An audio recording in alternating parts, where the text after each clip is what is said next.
Hey, good evening, everybody, and welcome to Tucker Tonight. I'm Brian Kilmeade, and I'm going to be filling in for Tucker for the entire hour. Apparently, the dubious use of emails can run in families. It turns out embattled Hillary Clinton aide Uma Abedin might have been the chief of staff had she won. Is not the only one in her family linked to an email controversy. That news is the State Department releases more of Uma's own emails from her time and the Clinton State Department. Remember the emails that were found on our ex-husband's laptop. Fox News chief national correspondent Ed Henry is here with some all-new email developments. Hey, Ed. Brian, great to see you. Uma Abedin probably just wants this year to be over. It began with the reality setting in that her patron, Hillary Clinton, was not going to be president, and Donald Trump was being inaugurated. The year ended with more family drama. In November, her estranged husband, Anthony Weiner, began serving a 21-month sentence following his conviction of sexting with an underage girl. Today, the State Department released a new batch of emails, as you noted, from Weiner's laptop. Remember, the existence of those emails led then FBI Director James Comey to reopen the Clinton server probe near the end of the 2016 election. Then Comey and the FBI basically cleared everyone, and they claimed to the public at the time most of these emails on the laptop were duplicates and not really a big deal.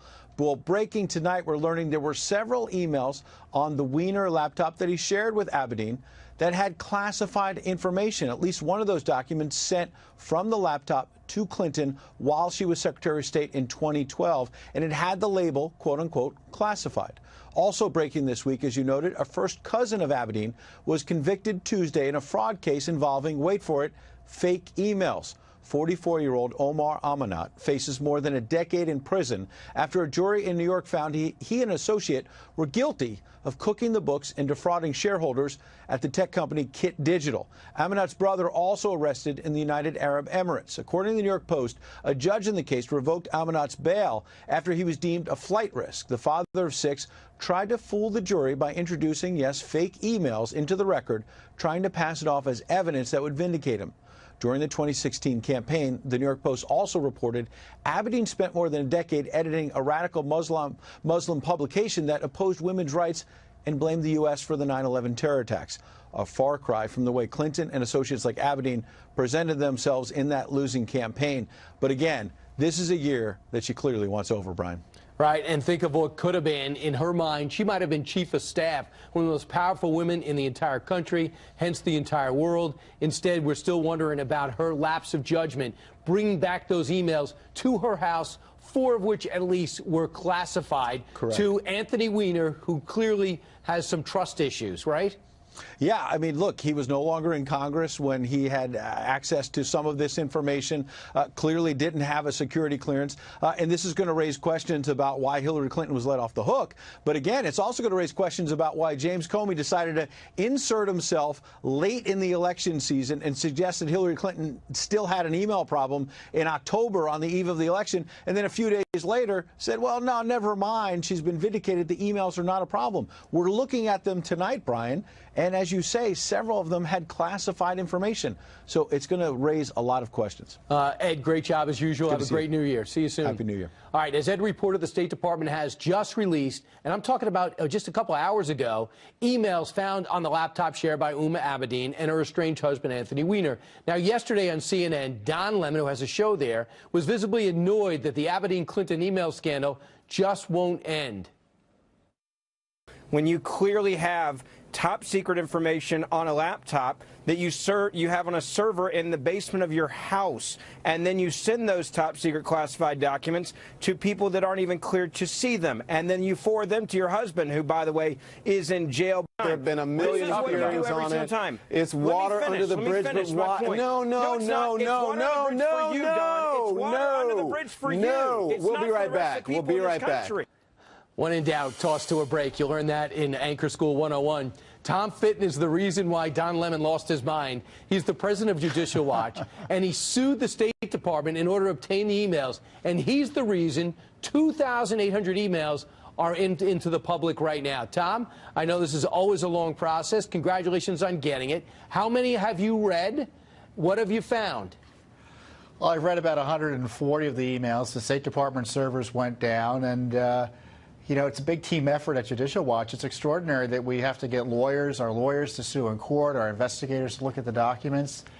After 2 years, we finally get the records. Now, the FBI found these records last year, as Ed Henry pointed out, we're only getting them 16 months later. And they show there was classified information on Weiner's laptop, in the least, at least 4 or 5 emails of that.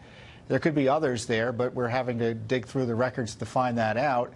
You know, and the concern is you're not supposed to take classified information off of classified systems, and you're certainly not supposed to take them out of the office, and you're certainly not supposed to store them on unsecure systems like your husband's laptop.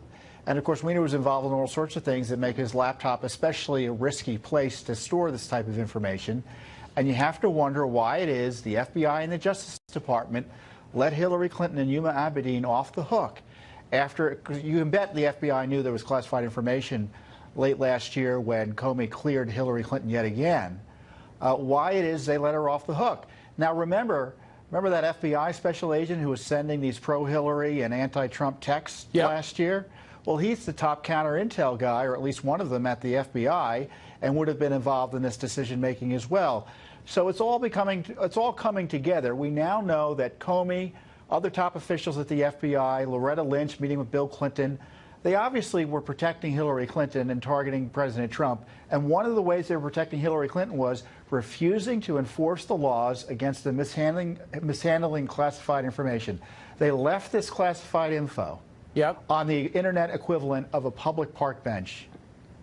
So if you want to know how somebody might be as president, you might say, what was the last job they had, and how did they handle it? How do they handle it? Using a private server. How do they handle it? Not being truthful about it. How do they handle it? Putting classified information on that, denying that it did, and then having it turn up. And then getting angry when it's discovered in October before an election that she sent classified, her chief of staff, sent classified material back to her house. This is a country secret. At least 4 cases. You found 4 classified emails already. You're only through a couple of hundred. You got to get through almost 3,000. So it's her actions that prompted law enforcement to have to act. So you might love Comey, hate Comey. He did not want to have to do this. Her actions forced him to find this and then make a decision, correct?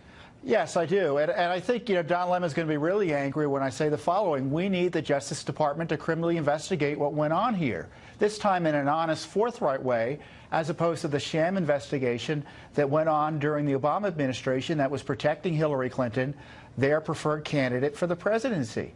You know, Jeff Sessions, or I don't know if he's recused himself from this as well, but the Justice Department, if this has not caused the Justice Department to do a serious, independent and criminal investigation, you know, then we're throwing all the laws against the mishandling of classified information. You might as well throw all those laws out. Right. Because you can do anything you want, and if you're powerful enough to get away with it, that can't be the standard. And President Trump, he's the president. He was elected to make sure this sort of stuff was stopped. And I would suggest he asked his Attorney General or someone in the Justice Department to at least investigate what went on here. Right. And by the way, people say, why does President Trump keep talking about Hillary Clinton? There's an argument could be made there. But if you flip it around, Hillary Clinton never stops talking about this election and what happened leading up to it, blaming everybody except her own actions, including Comey, and wanting this investigation when clearly she has some problems that have to be looked into. Hey, you guys are relentless. Tom Fitton, thanks so much. You're welcome. All right, Joel Payne has a different view. He's a Democratic strategist and former director of African-American advertising for Hillary Clinton's presidential campaign. So are you curious at all about what's on what's in those emails? This is just a nothing burger, Brian. I can't believe you guys have spent $30 million, you guys being Judicial Watch and all these other conservative activists that have been going after Hillary Clinton for years. $30 million chasing a ghost on Hillary Clinton, chasing something that doesn't exist. Now you've drug her former aide into this. You've drug her family. You've put out misleading information about her family, about cousins and whatnot. Go ahead. Tell me what's misleading, Joe. I really don't quite Joel. understand. Joe, I could understand how you don't want to bring it up, and I respect that. But could you tell me what's misleading about her cousin going to jail, about erroneous emails, about a jury finding him guilty? What's misleading about the anti-American newspaper that she used to co-edit? Let's go through and name what every one of your cousins, aunts and uncles and whatnot have done over the last couple of years. That's ridiculous. That's a ridiculous argument, and that's the type of equivalency that makes people disbelieve the information that comes from this network. Joel, what's erroneous about it? Well, what's erroneous is it having any link to Huma Abedin. It has no link to her whatsoever. It's her cousin. I've got cousins who do things that I don't agree with either. Does that mean that I'm responsible for their actions? The bottom line is here, you're trying to distract from this president what he's doing in terms of distracting from the Russian investigation. This is a very smart ruse, by the way, by conservative activists and Fox News Network to try to, treat this as top news story for the first 15 minutes of your show. It's not. You're trying to confuse the American people. You're trying to confuse your viewers. Joel, this is a non-story. It's been litigated. I respect that you don't like our rundown. And I'm sure I won't like a rundown. If you put together, I might not like the order in which you do it. Believe it or not, we are covering some of the Russia investigation. If you would tune in, I will provide a copy for your home use a little bit later. Coming up in the C block, I'll show you. Okay? There's a C block. It's about 20 minutes after. But just focusing on this, the #1 story in America last year in late October, the #1 reason that Hillary Clinton gives that she lost was the fact that these emails were found on her chief of staff's husband's, who's in jail for a reason, we'll go into that at a different time, was found on a laptop at home. So State Department things, at least 6 of which were classified material. This is a job interview, a year-long job interview. She's favored to win in almost every poll, in almost every battleground state. And then we see the way she acts in the slipshod way in which she's handling classified information. The #1 reason why she claims she lost, and now for the first time, those emails are exposed. So this would even help you, Joel, go through it and say, look, I went through 2,800 pages, there's nothing here. Or you go through it and say, wow, there is a lot here. So it is newsworthy in almost anyone's newsroom. I don't know what is not newsworthy about this. What Hillary Clinton claims is the single greatest reason why she lost. Yes, it's not newsworthy for you to be chasing a private citizen who had another private citizen working for her for something that's been litigated by the FBI. By the way, your last guest doesn't think the FBI, I think he wants the FBI to be disassembled. I think that's what he said. I think he said that the FBI, Tom Fitton said that the FBI He's disappointed like a lot of people in some of the actions of the deputy director. We think the FBI is a tool of the Democratic Party. Brian, is that your opinion on this? The FBI is infiltrated by Clinton Democrats? Give me a break. Joel, I think for one thing, I think you point out, you give me a chance to separate. The rank and file of the FBI, I've had a chance to spend a great deal of time with. And there's about 35,000 in the country. To think that there's anything... You've met all 35,000 of them? No, I said there's about impressive, 35. Brian. Well, thank you. And if I did meet them, I would share their names with you. But most of those I've met, there's about 35,000 in the country. I'd say 99% are doing things on a regular basis that are extraordinary, not for fame, not for fortune, not for a pat on the back. I get it. Not for their pensions, because they believe in this country. However, if you're trying to find out how an investigation is progressing, what is behind it, why certain people are being investigated and why others, you have to find out who's doing the investigating. And upon further review, we're finding some disturbing things that are being unmasked. So I think that is newsworthy. Jim Comey and Bob Mueller, who were George W. Bush's FBI team, yes, they were coordinating with the Clinton campaign to defeat Donald Trump. Oh, that sounds like a really reasonable, believable let me ask you, argument. Do you like what James Comey did with Hillary Clinton's emails? Of course not. I disagree with it, but I didn't think he called for being fired. So do you think it's not right? I disagreed with him. I reacted like a normal person. If I disagree with something Andy McCabe did, if I disagree with something Peter Strzok did, if I disagree with something that Bruce Orr working with Justice did, am I being critical of an entire bureau? Am I being critical of the entire Justice Department? Or am I saying, I don't like these actions? They seem to have a political motivation. And if I want to find out where an investigation's going, I have to find out who's doing it. To me, those are logical questions, Joel, that you would be asking too. Well, all due respect, Brian, I'm more concerned with our commander-in-chief and how he feels about this. He spent the last week before Christmas, going into Christmas holiday, tearing apart the career of Andy McCabe, who, by the way, has spent the last 20 years fighting terrorists, doing things that your network purports to care about. So, yeah, that's what your president believes in. So I'm more worried about what he thinks and not what you think. 7.5 hours behind closed doors. So disturbing was it, the guy's rushing to retirement. That's newsworthy. Thanks, Joel, for joining us. I appreciate it. Thanks, Brian. All right, straight ahead. Senator Lindsey Graham is becoming one of the president's allies in the Senate. He'll be here next to weigh in on the Trump dossier and so much more from Clemson, South Carolina, where I believe they have a very good football team.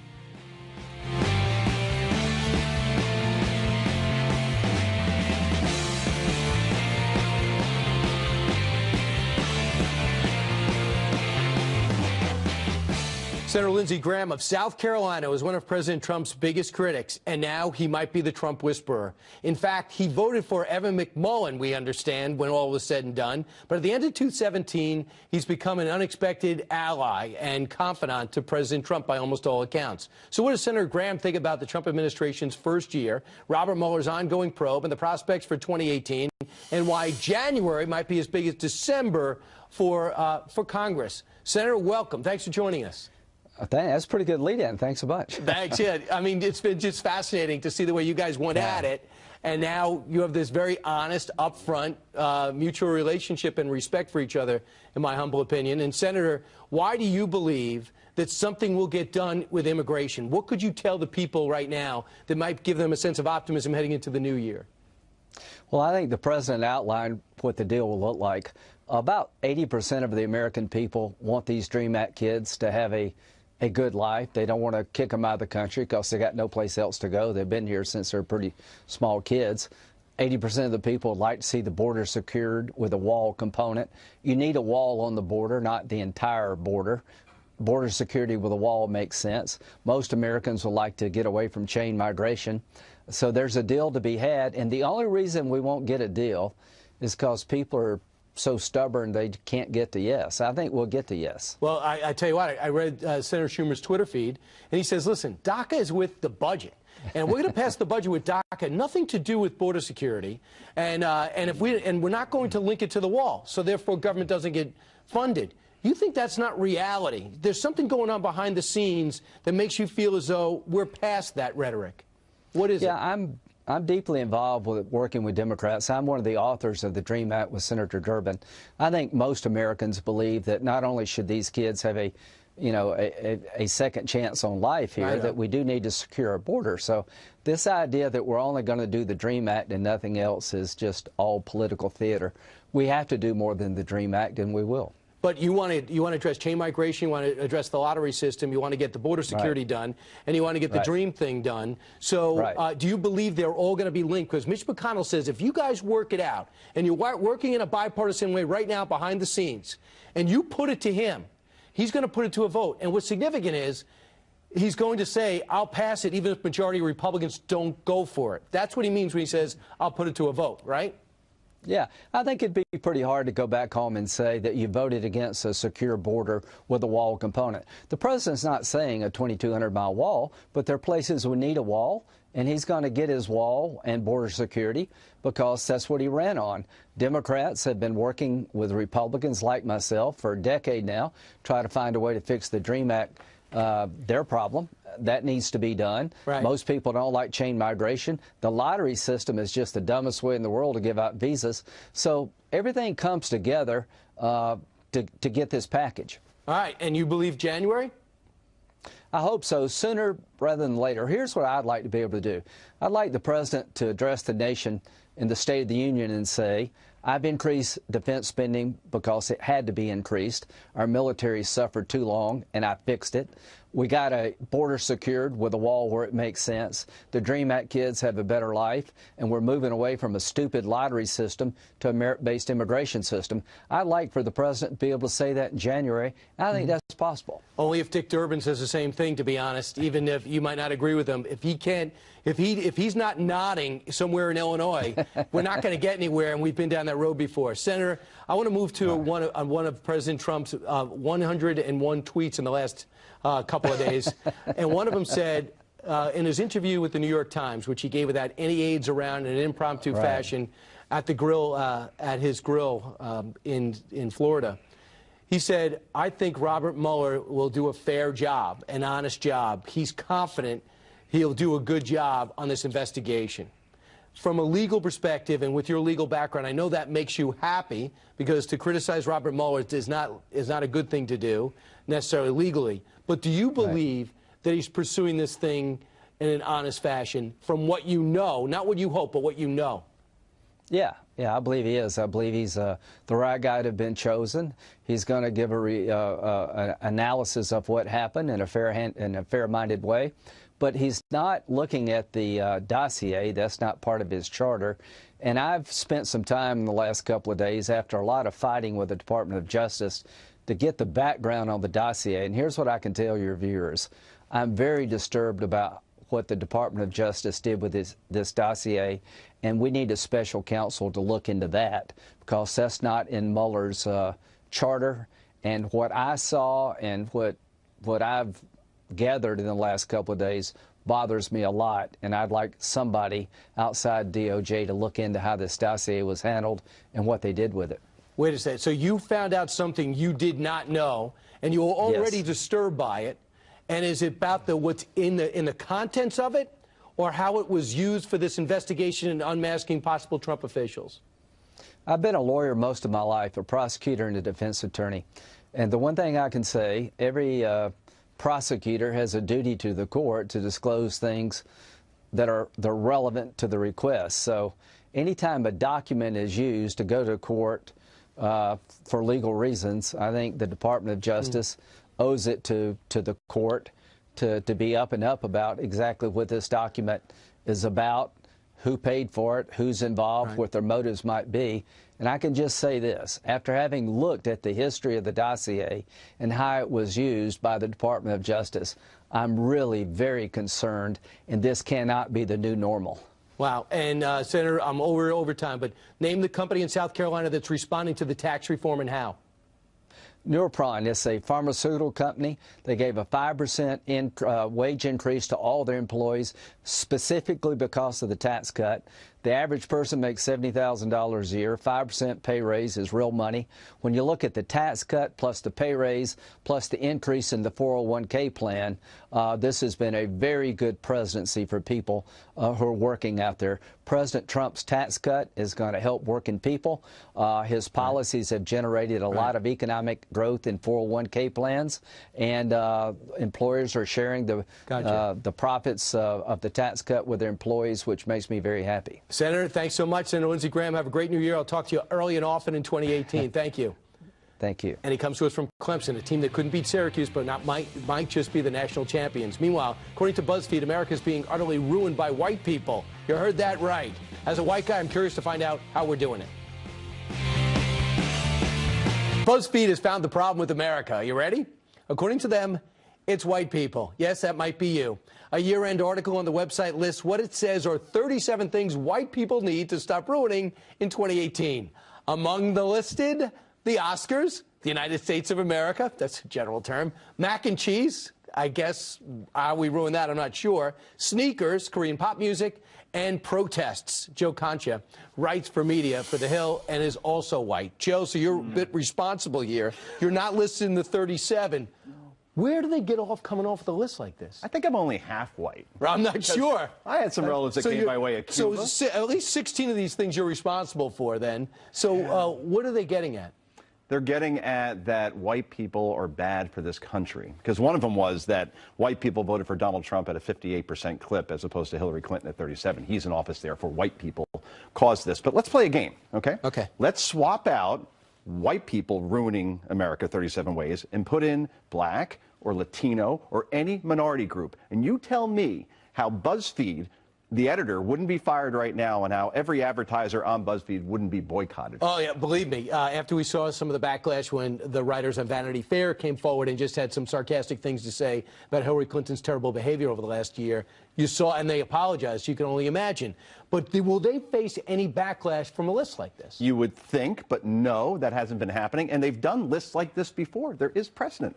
One story they wrote was white people stay colonizing.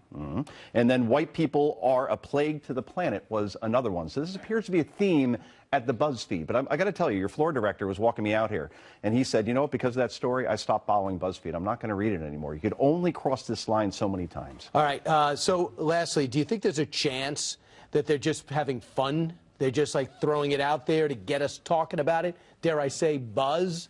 Or do you think there's an agenda? I think they're desperate because I look at the numbers. And they missed their revenue targets, according to the Wall Street Journal, by 50 to 70 million. They were supposed to have an IPO in 2018. Most analysts now say that isn't going to happen. So what do? You try to stir the pot even more and more. And when you do that, you dig the hole deeper and deeper. When you bring a guy like Joe Concha in on a Friday, you got to come up with at least 2 topics, and we think we came up with one.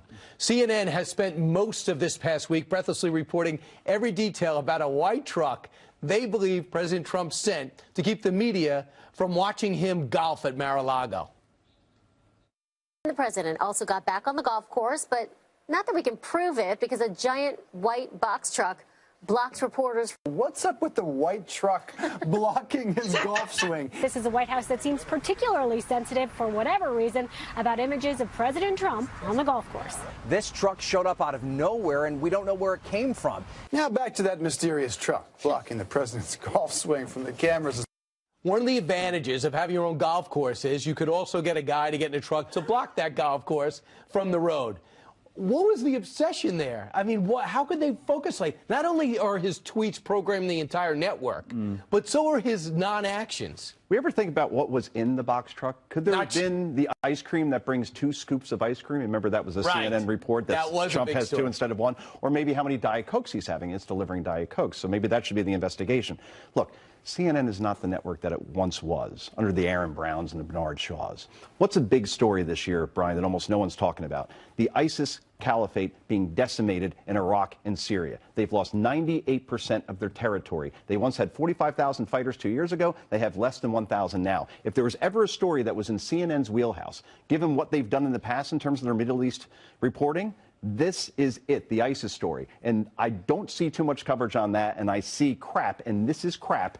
These types of focus right now from a once proud network that shouldn't be covering this sort of stuff. It's ridiculous. But, Joe, they do have an agenda. They are obsessed with destroying him. It's coming from the upper echelons of CNN, no matter who owns them.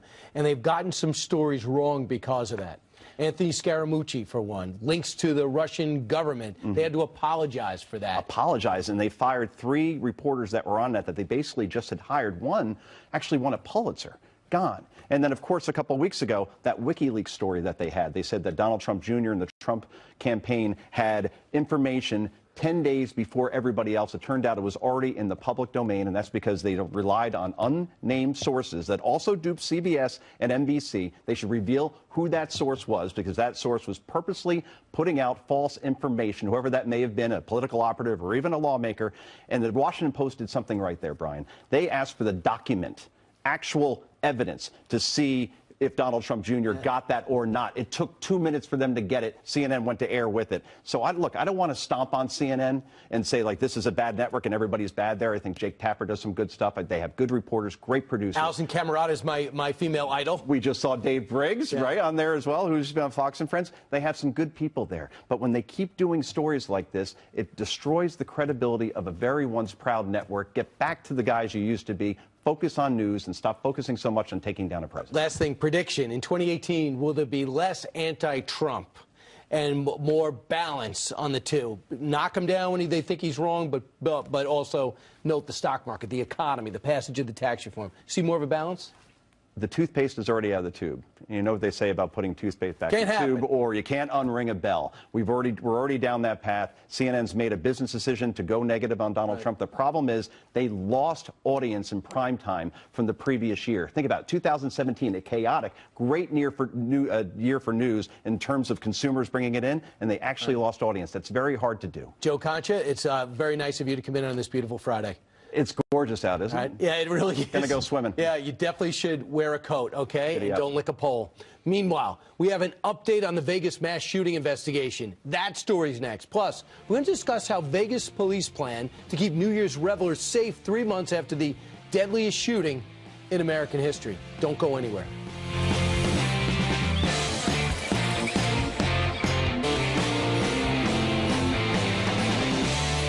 Believe it or not, it's been nearly 3 months since the Las Vegas mass shooting, the deadliest in American history. But victims and their families, and maybe you, are still looking for answers. Meanwhile, Las Vegas police are ramping up security in an effort to block any mass violence during New Year's Eve celebrations. You got about 330,000 people expected to visit Vegas just to celebrate the new year. Kathleen Lombardo is an attorney representing Vegas shooting victims, the 58 that lost their lives and many more that were injured in some way, shape, or form. So, Catherine, thanks so much for joining us. As we look at the shooting, I'm mystified, and I know Tucker Carlson in particular has been following this. How little we still know about the shooter, his motivation, what his plan was, who killed him, why we know so little about the initial security guard that got in. Do you know more than we do? Well, I certainly hope so, because I've been conducting the investigation for almost 3 months now, and on Monday is the 3-month anniversary. Recently, the FBI made a statement and said that they are not going to be releasing any of the reports until October 1st of 2018. That's an entire year, and we all think that that's entirely too long. Enough is enough. The Las Vegas Metro Police also hasn't released anything. I've been able to get a few items, and I also have a lot of investigators out there and some ears on the ground, so I do have more information, I think, than most, which I share with my clients because my clients just want answers. But one of the things that they are standing behind, the authorities, and I'm sure they're doing a fantastic job, they have a lot of information to sort through. They have 22,000 hours of video that they collected, which I'm very happy to hear because I knew there was video. They haven't released it to us, but I knew there was video, so I can't wait to see it. They've also sent out a dozen search warrants and executed those search warrants. But we think enough is enough. It's been long enough. They are standing behind their defense of keeping the information from us, saying that it is part of an ongoing criminal investigation.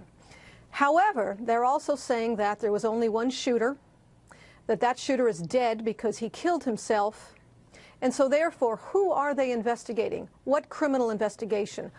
The public has a right to know. And so the press has filed a few lawsuits to unseal the search warrants and to get the public records and the 911 calls and the video, saying that the public's interest outweighs their desire to keep things hidden for now. 12 federal search warrants out there, 500 federal grand jury subpoenas. They have 1,500 leads to follow and 500 worldwide. Now, if this guy, who was a very wealthy guy, which is relatively unique, who was able to take this room up for a week, which is fascinating, they was able to pull up this arsenal, enough for a small army, and no one's ever to notice. So they have all the surveillance video to go through. What I'm wondering is, are they convinced that there's no conspiracy here? Number one, can it happen again? Number two, where's his linkage? We also know if this was a terrorist attack, they like going back to the same location. And I go look at this number, 500 worldwide leads. Why would a guy who lives in Las Vegas, traveled a few times on cruises, a few times to the Philippines, why would he have worldwide leads coming around the world? Well, it could be somehow related to his dealings. You know, his girlfriend is from the Philippines, and he gave her $100,000 and sent her back to the Philippines just days before the shooting. And I think that she was interviewed immediately thereafter. They brought her back. They picked her up at the airport, and the FBI did interview her. I'm hoping to see that report sometime soon to see what she knew and how she was involved. And as far as the manpower that they've put to this investigation, it's phenomenal. This is unprecedented. Right, but they seem to be getting each other. I know, but why, if it's just one guy and it's just that simple, and it's just one guy with a lot of money and a lot of guns, that makes me think that it's a lot bigger than that, and they don't know how to tell us yet because they don't have all the answers. And that's something I think we need to know. Catherine Lombardo, I'm out of time. Thanks so much. Thank you for having me. We're thinking of all your victims and the families and all your clients on this New Year's. As an Arctic blast grips much of the country, President Trump is heating up the debate over global warming. Yes, we're having that one again. Is it real? We'll find out the latest next.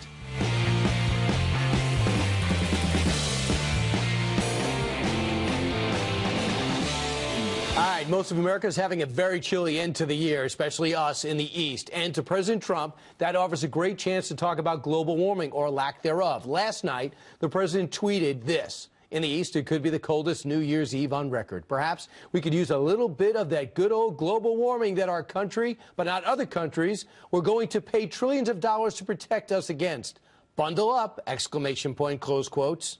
The president's remarks are sure to upset Al Gore, who has been warning us for more than a decade that the polar ice caps will be gone any day now. The entire North Polar ice cap during some of the summer months could be completely ice-free within the next 5 to 7 years. Unfortunately and regrettably, a lot of serious damage has been done. Greenland, for example, is losing 1 cubic kilometer of ice every single day. I went down to Miami and saw fish from the ocean swimming in the streets on a sunny day. Right, and then kids were fishing to catch those fish. Craig Wrightstone is the author of this book called Inconvenient Facts, and he goes on looks at all of Al Gore's statements and brings his form of science to him. Thanks so much for joining us. Appreciate you joining us, Greg. Thank you so much. I really enjoyed Donald Trump's tweet there. So was he wrong? Because he's getting ripped by everyone. Elizabeth Warren just says, I'm going to say something really crazy. I believe in science. Climate change is real. And we have a moral obligation to protect this earth from our children and grandchildren. And a lot of people mocking the president. You're not. Why? Well, I spent the day on some climate alarmist blogosphere and websites, and when they weren't deriding him for being a climate change denier or a science denier, they were deriding him because he couldn't tell the difference between weather and climate. And apparently weather is whenever the temperatures don't agree with what they have to say, and climate is when it does. You know, if it was 75 degrees on Times Square New Year's Eve, it'd be a front page story confirming climate change in the New York Times. So, Gregory, you do not believe that man is destroying the earth? I do not. Actually, there's a lot of evidence that increasing CO2 and rising temperatures are having a significantly beneficial aspect to the earth and the human condition. Just things like heat waves and forest fires are actually been in long-term decline, which is something your listeners probably have never heard, and something really needs to get out there. Well, they don't want to have these inconvenient facts out there. And your book is all about taking Al Gore's principles and his very popular documentary, his sequel wasn't, and bringing your version of science to it. I'm going to throw this at you. The rate at which oceans are heating up has nearly doubled since 1992, and that heat is reaching even deeper waters, according to a new study. Do you believe that? I do not. There is evidence that the oceans have heated up a little bit, but not anywhere near the rate that's claimed, and nowhere near the predictions. A lot of the climate apocalypse events that are predicted are actually based on extremely flawed climate models that have failed time and time again. Do you believe that the warming trend has accelerated as we have increased our use of fossil fuels that began in the 19th century? Well, we know that the warming trend that we're in right now, it actually started, we know the year. It was 1695. That was in the middle of the Little Ice Age, the depths of the horrendous Little Ice Age. In the next 40 years, the rate of warming is 4 times what we've seen in the 20th century. And for the next, from 1695 to 1850, we had more warming than we've had since. So if we look at the warming we've seen in the 20th century, it's very similar to other warming trends we've seen since the end of the last ice age. It's neither unusual nor unprecedented. What's your background that leads you to a science that contradicts so many other scientists that the left goes to say we have to act and act now? Yeah, I'm a geologist. I spent 35 years researching various aspects of the Earth's processes. And Brian, I didn't start out to write a book. I really did not. I started out to seek the truth. And in that, while I was seeking the truth, I knew that there were some climate things we were being told that were just wrong based on my knowledge of geology. I suspected that others were wrong. And as I delved into it, it was shocking that just most of these, what we're being told is completely 180 degrees from what we're being told. And you got to pick up his book. It's extremely readable. I'm not a scientist. I'm able to digest it. Gregory Wrightstone, thanks so much. Appreciate you joining us. It's the hottest debate, pun intended, in America today. And speaking of global warming, or the lack thereof, we'll have an update on the forecast for this weekend. Cold? More to come.